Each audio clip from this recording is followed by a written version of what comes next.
अच्छे ज्योतिषी बने, अच्छे ज्योतिषी के साथ थोड़ा प्रोफेशनल भी बने। आज 21वीं सदी में हम जीवन व्यतीत कर रहे हैं। सुख सुविधा, तंत्रज्ञान, विज्ञान, भौतिक साधनों से आज का विश्व भरा हुआ है, जिस कारण मनुष्य का संपूर्ण जीवन बदल गया है। यह बदलाव जितना अच्छा है उतना ही बुरा भी है। विश्व इतना गतिमान हुआ है कि उसके साथ चलते चलते मनुष्य को बड़ी परेशानी हो रही है। अर्थात वह कहते हैं ना कि पहले घड़ी हर किसी के पास हुआ करती थी, लेकिन समय सभी के पास होता था। आज घड़ी सभी के पास है, लेकिन समय किसी के भी पास नहीं है।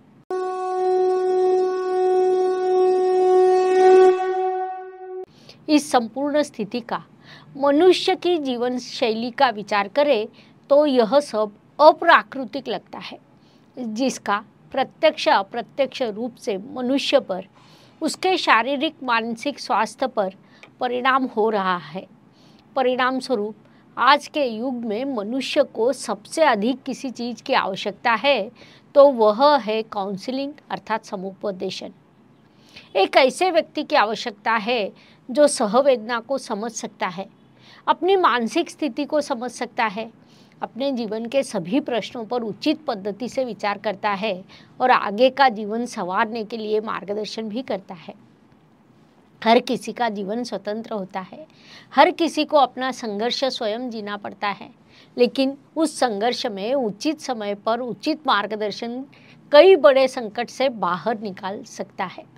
किसी ने अपने करियर की दिशा निश्चित की, उस पर लाखों रुपए का निवेश किया, लेकिन उसके बाद ध्यान में आया कि दिशा गलत है, यह क्षेत्र अपने लिए बना ही नहीं है, तो उससे होने वाला नुकसान अत्यंत बड़ा होता है। लेकिन किसी ने पहले सभी जानकारी प्राप्त कर ली, मार्केट का अध्ययन किया और उस अनुसार अपने व्यवसाय का प्रारंभ किया, तो ऐसा मनुष्य जीवन में बड़ी उन्नति करता है। उसके लिए आप फी के रूप में बड़ा शुल्क लेते हो तो उसमें गलत कुछ भी नहीं है। कोई व्यक्ति पढ़ाई पर वर्षों तक बड़ा खर्चा करता है, लेकिन वह दिशा गलत चुनता है। फिर डॉक्टर, इंजीनियर होने के बाद समझ में आता है कि यह क्षेत्र अपने लिए नहीं है, जिस कारण वह और कुछ ही करता है। उसने कहीं न कहीं अपना एक स्थान गंवाया होता है, पैसों को गंवाया होता है। इतना ही नहीं, जीवन के अत्यंत महत्वपूर्ण वर्ष उसके लिए खर्च किए होते हैं। यह समस्या किसी एक व्यक्ति की नहीं है, तो समाज में यह स्थिति बड़े रूप से दिखाई देती है। आज के युग में यह एक बड़ी समस्या बन गई है, लेकिन ज्योतिषी के मार्गदर्शन से व्यक्ति इस समस्या से मुक्त हो सकता है। उचित समय पर उचित मार्गदर्शन उसे मिले तो एक बड़े संकट से बच सकता है। उसके लिए सामने वाले को उचित शुल्क देना होने वाले नुकसान की तुलना में अत्यंत छोटी बात होती है। इसीलिए सामने वाले को हमने फीस के रूप में उचित शुल्क देना चाहिए और ज्योतिषियों ने भी उचित फीस लेनी चाहिए। यह आपका अधिकार होता है। सर्व ज्योतिष प्रेमी आणि अभ्यासकांसाठी एक परिपूर्ण ज्योतिष बनण्याची सुवर्ण संधी चालून आली आहे। ज्योतिष महासंमेलन दिनांक 11 आणि 12 जून 2023 रोजी पुण्यातल्या पावनभूमीत हॉटेल प्रेसिडेंट, प्रभात रोड इथे हे महाअधिवेशन होत आहे। या अधिवेशनात सहभागी होण्यासाठी आपल्याला आधी नाव नोंदणी करावी लागेल। त्यासाठी शुल्क आहे केवळ 1800 रुपये आणि 20 एप्रिल पूर्वी नोंदणी केल्यास मिळेल 200 रुपयाची मोठी सवलत। विशेष प्रतिनिधी किंवा समिती सदस्य म्हणून नाव नोंदणीसाठी अनुक्रमे 4100 आणि 2500 रुपये शुल्क असेल। अशा सदस्यांचा होईल मान्यवरांच्या हस्ते शाल, श्रीफळ आणि स्मृतिचिन्ह देऊन सन्मान। सर्वांसाठी असेल चहा, नाश्ता, भोजन, हाय टी। मग उशीर कशाला? 9850098688 या नंबरवर फोनपे, जीपे करून आपली नोंदणी निश्चित करा आणि महाअधिवेशनात सहभागी व्हा। नोंदणीसाठी पुन्हा एकदा नंबर सांगते 9850098688. अधिक माहिती तुम्हाला डिस्क्रिप्शन बॉक्समध्ये उपलब्ध असेल.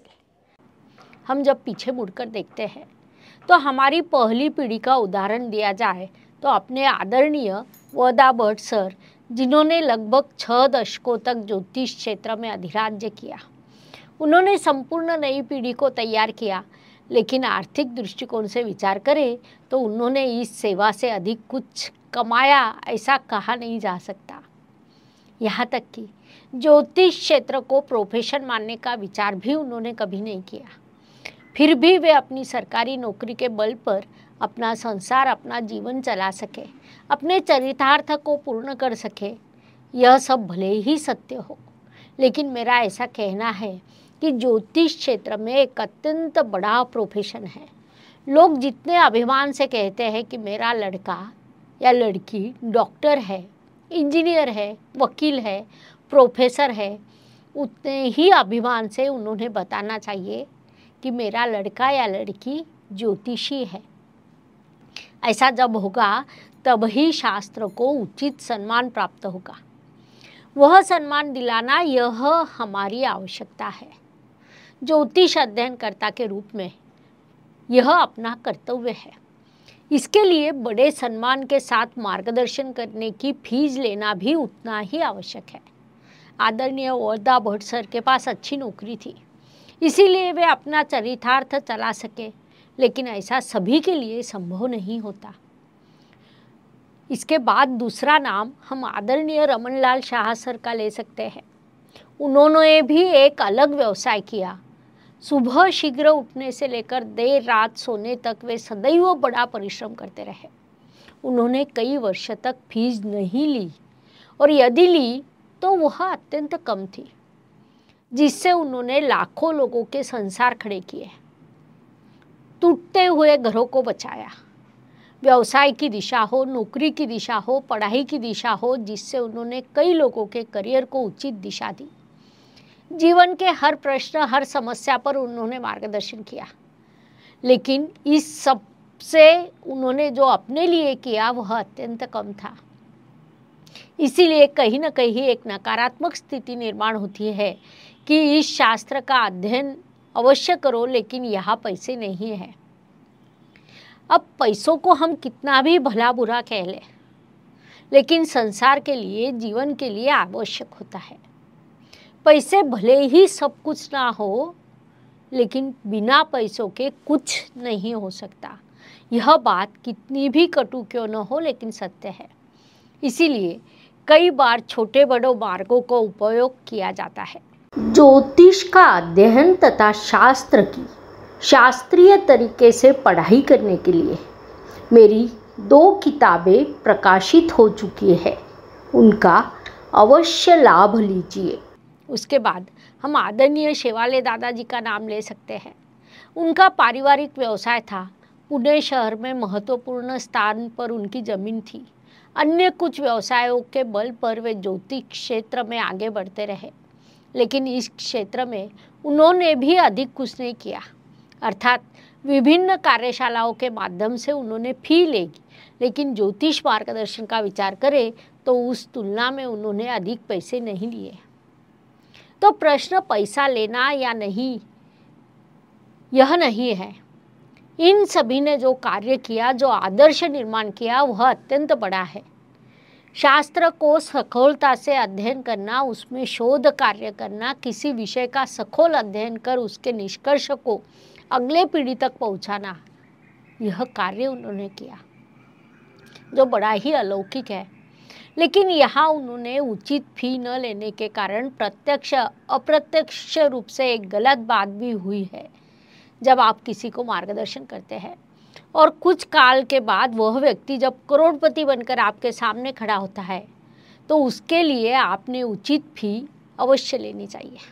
अर्थात यह फी पहले लेनी चाहिए. कोई भी व्यक्ति सफलता का श्रेय स्वयं को देता है, अर्थात उसके लिए उसने परिश्रम भी किया होता है, लेकिन आपने उसको जो उचित मार्गदर्शन किया होता है. आज के व्यवहारिक युग में हर व्यक्ति फीस लेता है. स्कूल में पढ़ाई के लिए फीस लगती है, ट्यूशन के लिए फ़ी लगती है, डॉक्टर फ़ी लेते हैं, वकील फ़ी लेते हैं, सामने वाला व्यक्ति संकट में है इसलिए उससे फ़ी न लेना, यह बात कहीं न कहीं शास्त्र को प्रोफेशन के रूप में पीछे ले जाती है। मेरा आप सभी से अनुरोध है कि ज्योतिष क्षेत्र को प्रोफेशन के रूप में देखना शुरू करें। शास्त्र उतना ही परिपूर्ण है, आप उसका परिपूर्ण अध्ययन करें। कर्मकांड से दूर रहे, सकारात्मक पद्धति से शास्त्र का अध्ययन करें और उसी सकारात्मक पद्धति से सफलता भी प्राप्त करें, जिस कारण जातक के साथ साथ शास्त्र को भी सफलता मिलेगी, नई पीढ़ी को उचित दिशा मिलेगी। ज्योतिषियों को देखकर एक वातावरण निर्मित हुई है कि मेरे इतने प्रश्न का आप उत्तर दें। उस प्रश्न का उत्तर देने के लिए ज्योतिषी ने पहले कितने परिश्रम किए हैं, कितनी पढ़ाई की है, कितनी कुंडलियों का अध्ययन किया है, यह किसी के ध्यान में नहीं आता है। यह सभी ने उस बात को समझना आवश्यक है। संक्षेप में, अच्छे ज्योतिषी बनने के साथ साथ प्रोफेशन के रूप में भी इस क्षेत्र को देखना चाहिए। उसमें कुछ भी अनुचित नहीं है, ऐसा मुझे लगता है। धन्यवाद। शुभम भवतु। जय ज्योतिष। Please like, share and subscribe the channel और हाँ, बेल आइकॉन दबाना ना भूलें। धन्यवाद।